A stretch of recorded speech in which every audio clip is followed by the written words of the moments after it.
Chapter 30. Cetology. Already we are boldly launched upon the deep, but soon we shall be lost in its unshored, harborless immensities. Ere that come to pass, ere the Pequod's weedy hull rolls side by side with the barnacled hulls of the Leviathan, at the outset it is but well to attend to a matter almost indispensable to a thorough appreciative understanding of the more special Leviathanic revelations and allusions of all sorts which are to follow. It is some systematized exhibition of the whale in his broad genera that I would now fain put before you. Yet is it no easy task. The classification of the constituents of a chaos, nothing less, is here essayed. Listen to what the best and latest authorities have laid down. No branch of zoology is so much involved as that which is entitled Cetology, says Captain Scoresby, A.D. 1820. It is not my intention, were it in my power, to enter into the inquiry as to the true method of dividing the cetacea into groups and families. Utter confusion exists among the historians of this animal. Sperm whale, says Surgeon Beale, A.D. 1839. Unfitness to pursue our research in the unfathomable waters. Impenetrable veil covering our knowledge of the cetacea. A field strewn with thorns. All these incomplete indications but serve to torture us naturalists. Thus speak of the whale, the great Cuvier, and John Hunter, and Lesson, those lights of zoology and anatomy. Nevertheless, though of real knowledge there be little, yet of books there are a plenty, and so in some small degree, with cetology, or the science of whales. Many are the men, small and great, old and new, lands, men and seamen, who have at large or in little written of the whale.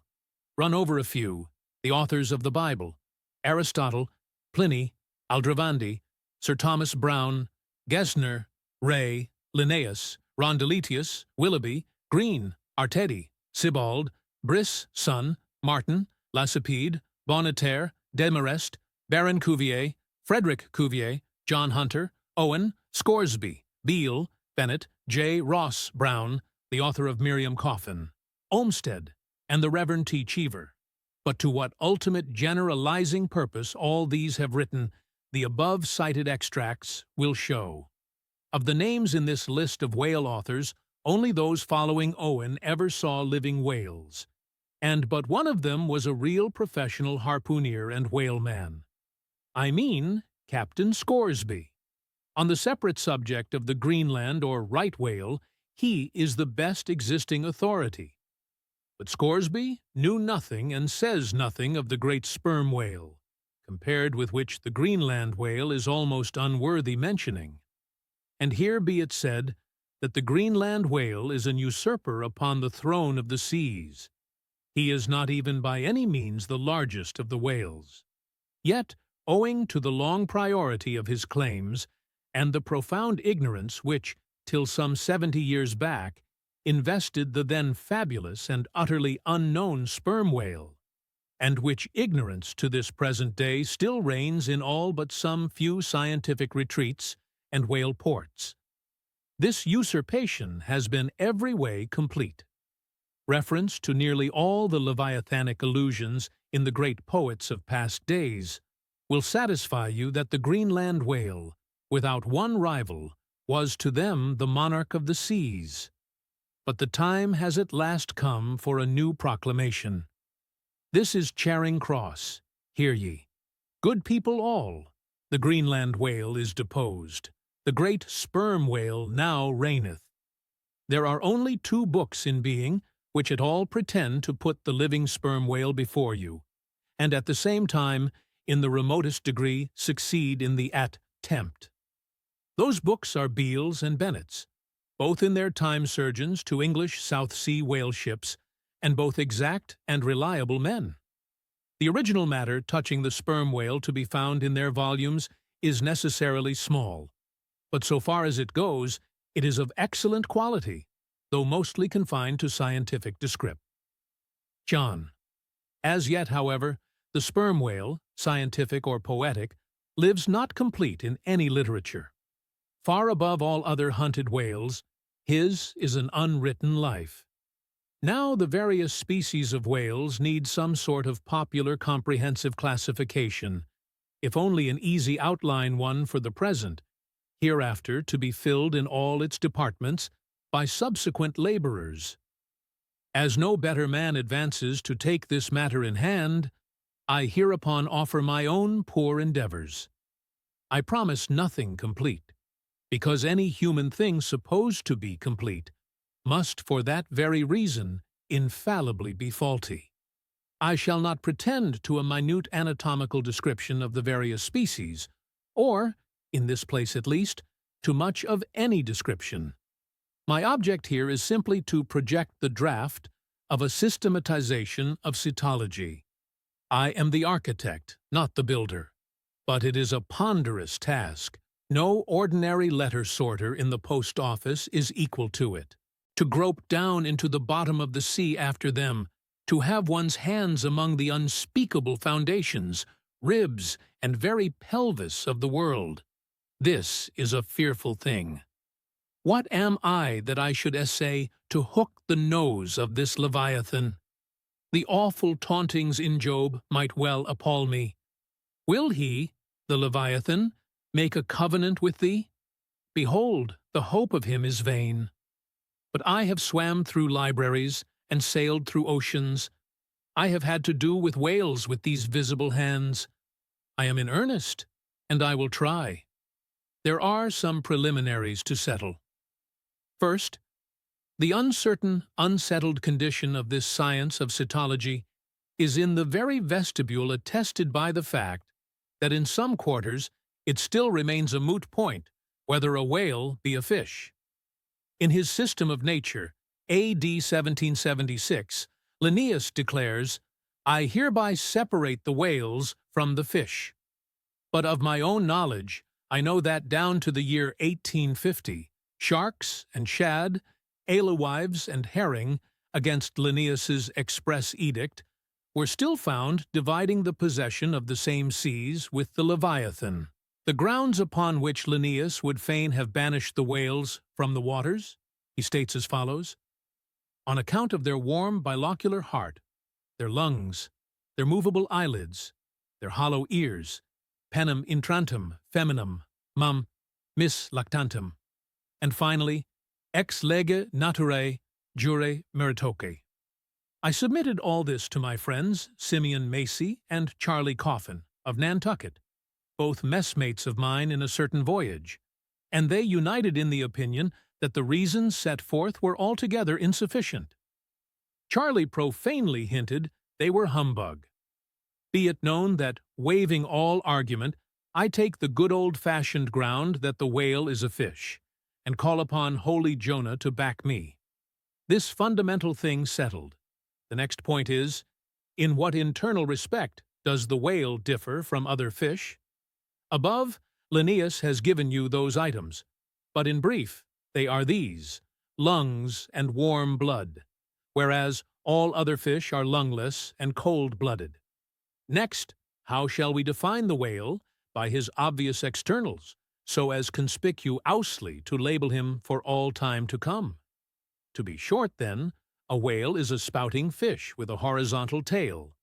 There you have him.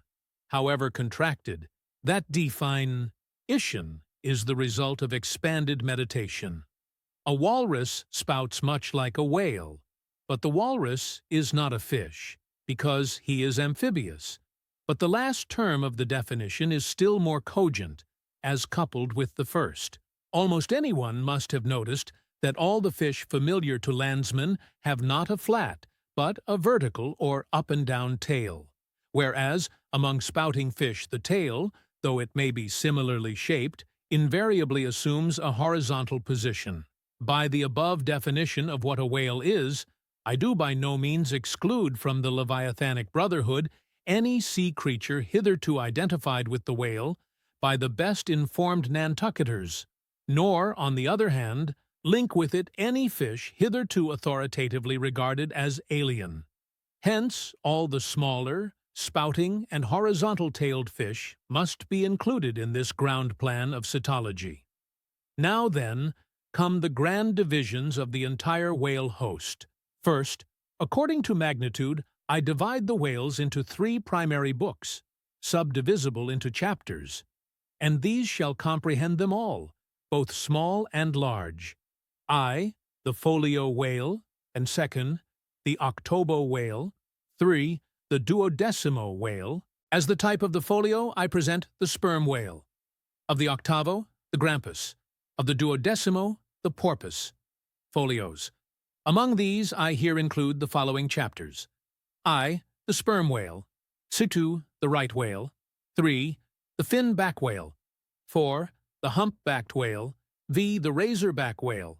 6, the sulphur-bottom whale. Book 1. Folio, Chapter 1. Sperm whale. This whale, among the English of old vaguely known as the trumpa whale, and the physeter whale, and the anvil-headed whale, is the present cachalot of the French, and the potsfich of the Germans, and the macrocephalus of the long words. He is, without doubt, the largest inhabitant of the globe, the most formidable of all whales to encounter, the most majestic in aspect, and lastly, by far the most valuable in commerce, he being the only creature from which that valuable substance, spermaceti, is obtained. All his peculiarities will, in many other places, be enlarged upon. It is chiefly with his name that I now have to do. Philologically considered, it is absurd. Some centuries ago, when the sperm whale was almost wholly unknown in his own proper individuality, and when his oil was only accidentally obtained from the stranded fish.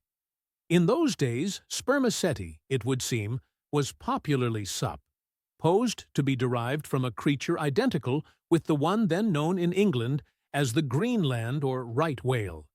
It was the idea also that this same spermaceti was that quickening humor of the Greenland whale which the first syllable of the word literally expresses. In those times also, spermaceti was exceedingly scarce, not being used for light, but only as an ointment and medicament. It was only to be had from the druggists as you nowadays buy an ounce of rhubarb. When, as I opine, in the course of time, the true nature of spermaceti became known, its original name was still retained by the dealers, no doubt to enhance its value by a notion so strangely significant of its scarcity. And so the appellation must at last have come to be bestowed upon the whale from which this spermaceti was really derived. Book 1. Folio, Chapter 2. Right whale. In one respect, this is the most venerable of the leviathans, being the one first regularly hunted by man. It yields the article commonly known as whalebone or baleen, and the oil specially known as whale oil, an inferior article in commerce.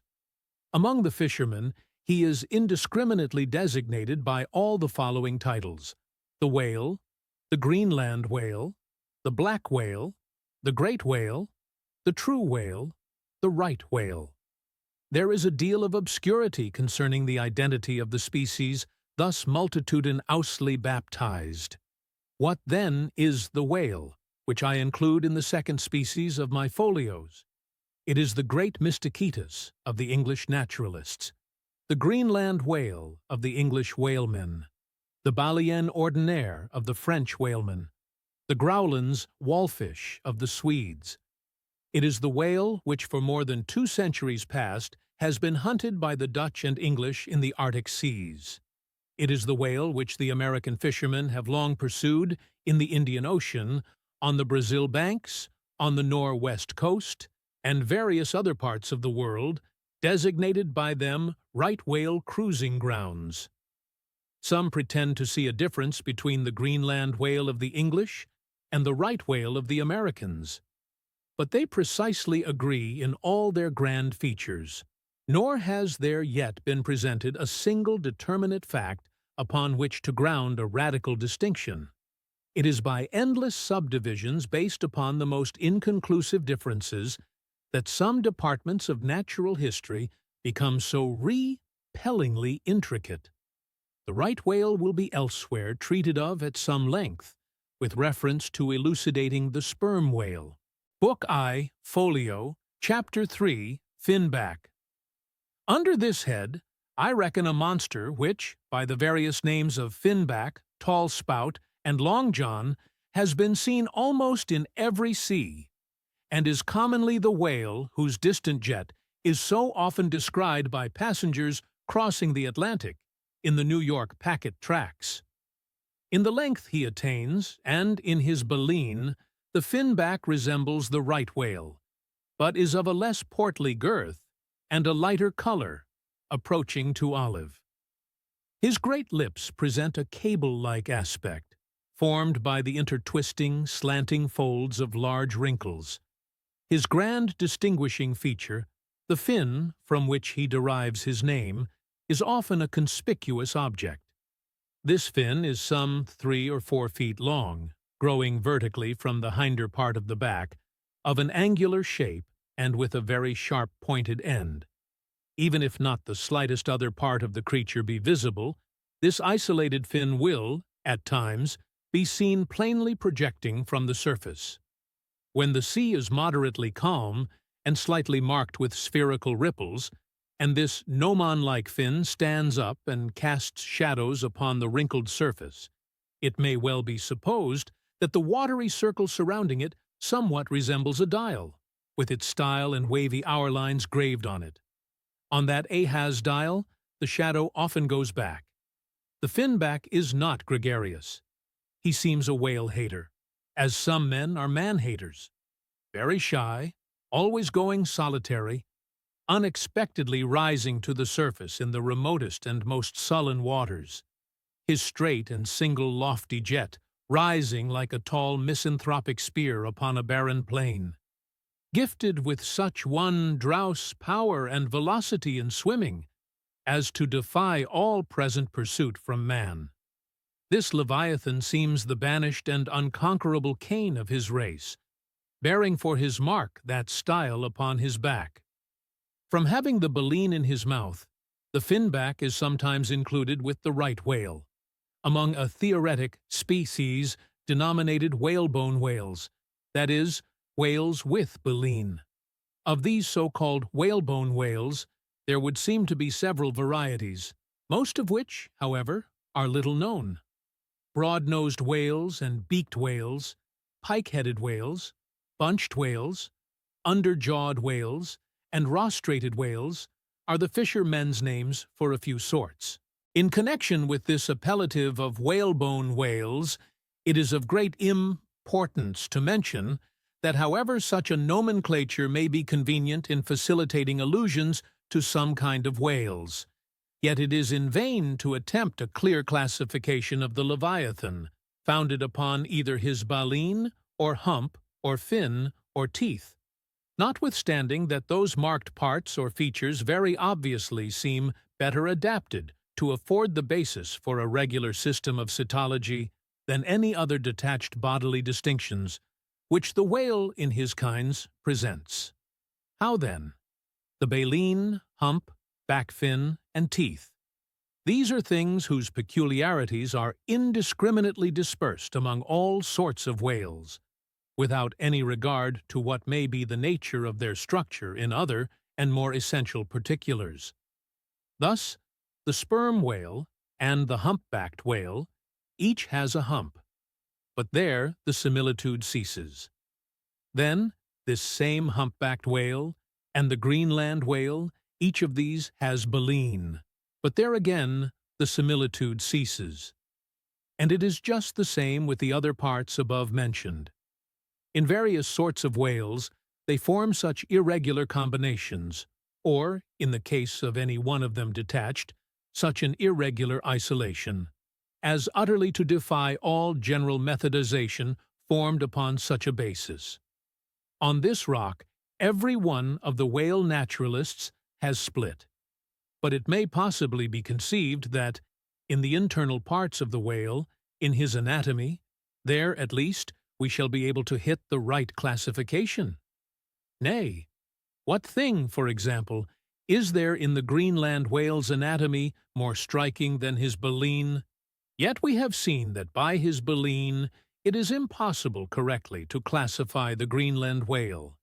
And if you descend into the bowels of the various leviathans, why there you will not find distinctions a 50th part as available to the systematizer as those external ones already enumerated. What then remains? Nothing but to take hold of the whales bodily, in their entire liberal volume, and boldly sort them that way. And this is the bibliographical system here adopted, and it is the only one that can possibly succeed, for it alone is practicable.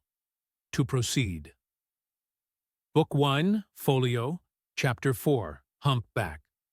This whale is often seen on the northern American coast. He has been frequently captured there and towed into harbor. He has a great pack on him like a peddler. Or you might call him the elephant and castle whale.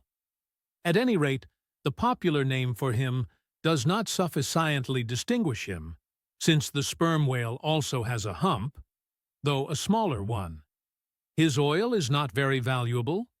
He has baleen. He is the most gamesome and light-hearted of all the whales, making more gay foam and white water generally than any other of them. Book 1, Folio, Chapter 5, Razorback. Of this whale little is known but his name. I have seen him at a distance off Cape Horn. Of a retiring nature, he eludes both hunters and philosophers. Oh, no coward! He has never yet shown any part of him but his back, which rises in a long, sharp ridge. Let him go. I know little more of him, nor does anybody else. Book 1, Folio, Chapter 6, Sulphurback. Another retiring gentleman, with a brimstone belly, doubtless got by scraping along the Tartarian tiles in some of his profounder divings. He is seldom seen. At least I have never seen him except in the remoter southern seas, and then always at too great a distance to study his countenance. He is never chased. He would run away with rope walks of line. Prodigies are told of him. Adieu, Sulphur Bottom. I can say nothing more that is true of ye, nor can the oldest Nantucketer. Thus ends Book 1, Folio. And now begins Book 2, Octavo. Octavios. These embrace the whales of middling magnitude, among which at present may be numbered I, the grampus, 2, the black fish, 3, the narwhale, 4, the thrasher, 5, the killer. Book 2, Octavo, Chapter 1, Grampus.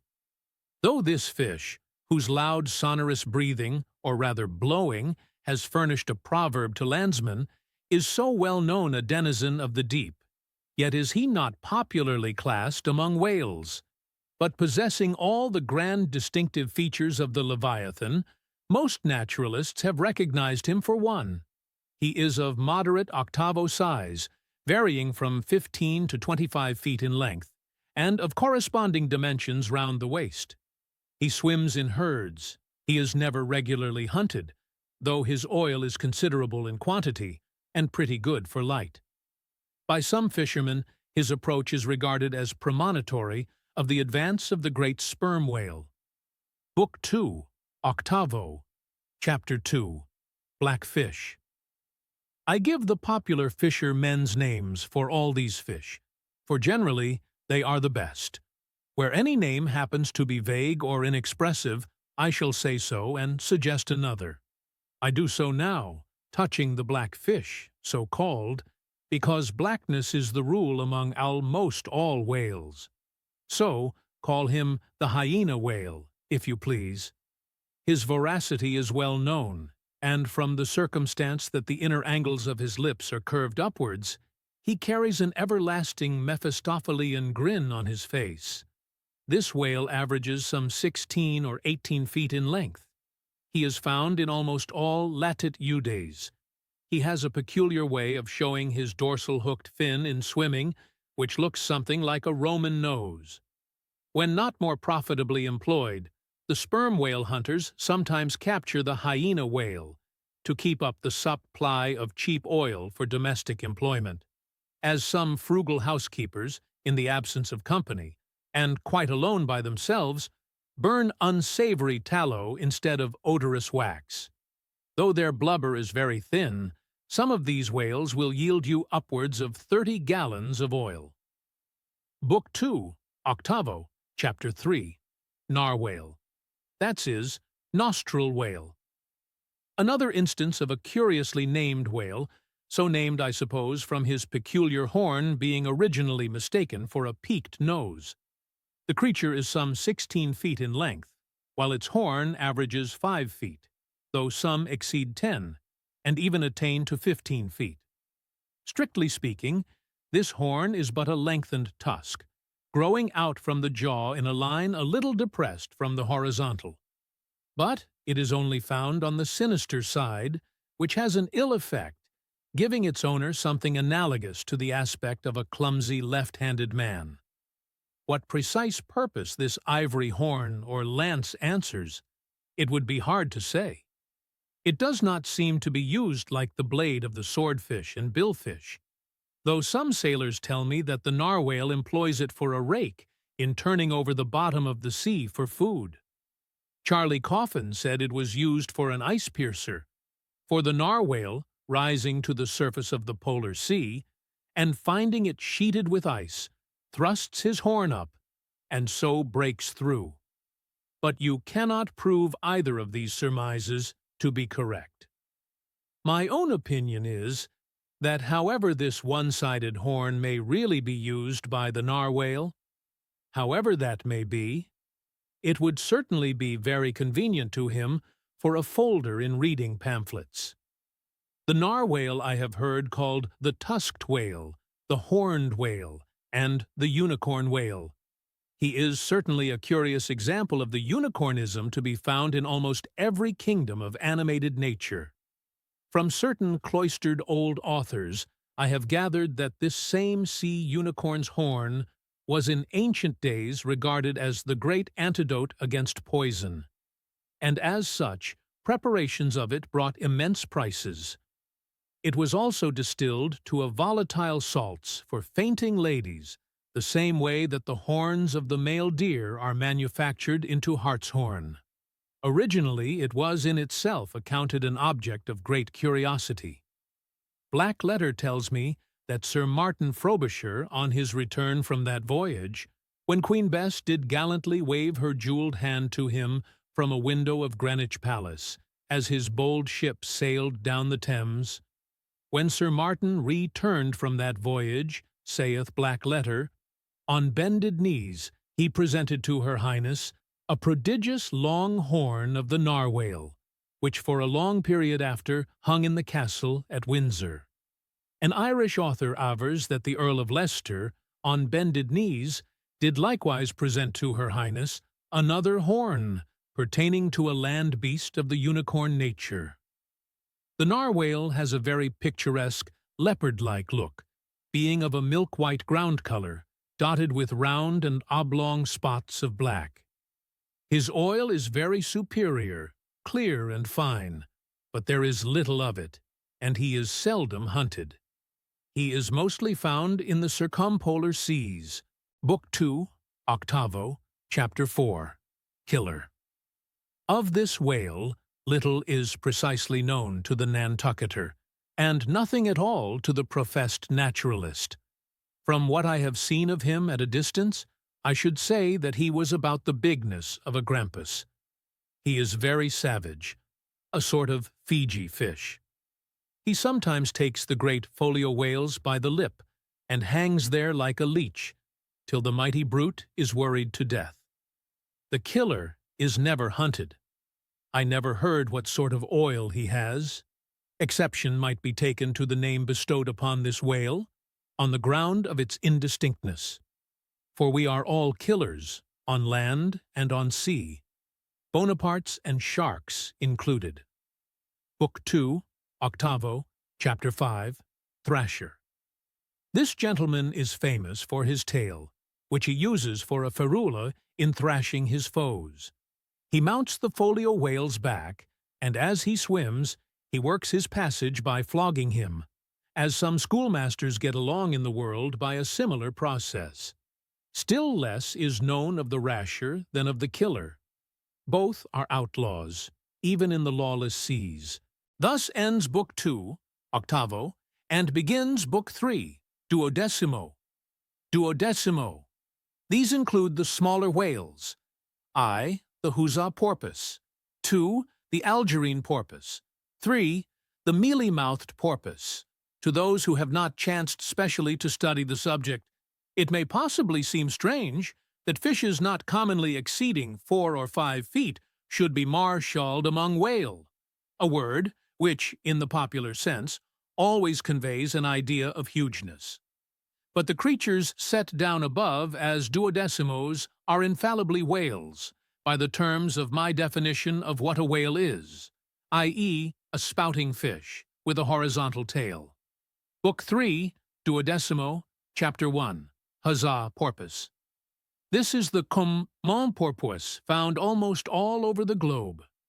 The name is of my own bestowal, for there are more than one sort of porpoises, and something must be done to distinguish them. I call them thus because he always swims in hilarious shoals, which upon the broad sea keep tossing themselves to heaven like caps in a 4th of July crowd. Their appearance is generally hailed with delight by the mariner. Full of fine spirits, they invariably come from the breezy billows to windward. They are the lads that always live before the wind. They are accounted a lucky omen. If you yourself can withstand 3 cheers at beholding these vivacious fish, then heaven help ye. The spirit of godly gamesomeness is not in ye. A well-fed, plump huzzah porpoise will yield you 1 good gallon of good oil, but the fine and delicate fluid extracted from his jaws is exceedingly valuable. It is in request among jewelers and watchmakers. Sailors put it on their hones. Porpoise meat is good eating, you know. It may never have occurred to you that a porpoise spouts. Indeed, his spout is so small that it is not very readily discernible. But the next time you have a chance, watch him, and you will then see the great sperm whale himself in miniature. Book 3, duodecimo, Chapter 2, Algerine porpoise. A pirate, very savage. He is only found, I think, in the Pacific. He is somewhat larger than the huzzah porpoise, but much of the same general make. Provoke him, and he will buckle to a shark. I have lowered for him many times, but never yet saw him captured. Book 3, duodecimo, Chapter 3, Mealy-mouthed porpoise. The largest kind of porpoise, and only found in the Pacific so far as it is known. The only English name by which he has hitherto been designated is that of the fishers, right whale porpoise, from the circumstance that he is chiefly found in the vicinity of that folio. In shape, he differs in some degree from the huzzah porpoise, being of a less rotund and jolly girth. Indeed, he is of quite a neat and gentlemanlike figure. He has no fins on his back, most other porpoises have. He has a lovely tail and sentimental Indian eyes of a hazel hue. But his mealy mouth spoils all. Though his entire back down to his side, fins is of a deep sable, yet a boundary line, distinct as the mark in a ship's hull, called the bright waist. That line streaks him from stem to stern, with 2 separate colors, black above and white below. The white comprises part of his head and the whole of his mouth, which makes him look as if he had just escaped from a felonious visit to a meal. Bag. A most mean and mealy aspect. His oil is much like that of the common porpoise. Beyond the duodecimo, this system does not proceed, inasmuch as the porpoise is the smallest of the whales. Above, you have all the leviathans of note. But there are a rabble of uncertain, fugitive, half-fabulous whales, which, as an American whaleman, I know by reputation, but not personally. I shall enumerate them by their forecastle appellations, for possibly such a list may be valuable to future investigators who may complete what I have here but begun. If any of the following whales shall hereafter be caught and marked, then he can readily be incorporated into this system according to his folio, octavo, or duodecimo magnitude: the bottle-nose whale, the junk whale, the pudding-headed whale, the Cape whale, the leading whale, the cannon whale, the scrag whale, the coppered whale, the elephant whale, the iceberg whale, the quag whale, the blue whale, etc. From Icelandic, Dutch, and Old English authorities, there might be quoted other lists of uncertain whales, blessed with all manner of uncouth names, but I omit them as altogether obsolete, and can hardly help suspecting them for mere sounds, full of leviathanism, but signifying nothing. Finally, it was stated at the outset that this system would not be here, and at once perfected. You cannot but plainly see that I have kept my word, but I now leave my cetological system standing thus unfinished, even as the great cathedral of Cologne was left, with the crane still standing upon the top of the uncompleted tower. For small erections may be finished by their first architects. Grand ones, true ones, ever leave the copestone to posterity. God keep me from ever completing anything. This whole book is but a draft, nay, but the draft of a draft. O time, strength, cash, and patience! I am aware that, down to the present time, the fish styled lamatins and dugongs, pigfish and sowfish of the coffins of Nantucket, are included by many naturalists among the whales. But as these pigfish are a nosy, contemptible set, mostly lurking in the mouths of rivers and feeding on wet hay, and especially as they do not spout, I deny their credentials as whales, and have presented them with their passports to quit the kingdom of Cetology. Why this book of whales is not denominated the quarto is very plain. Because, while the whales of this order, though smaller than those of the former order, nevertheless retain a proportionate likeness to them in figure, yet the bookbinder's quarto volume, in its diminished form, does not preserve the shape of the folio volume, but the octavo volume does.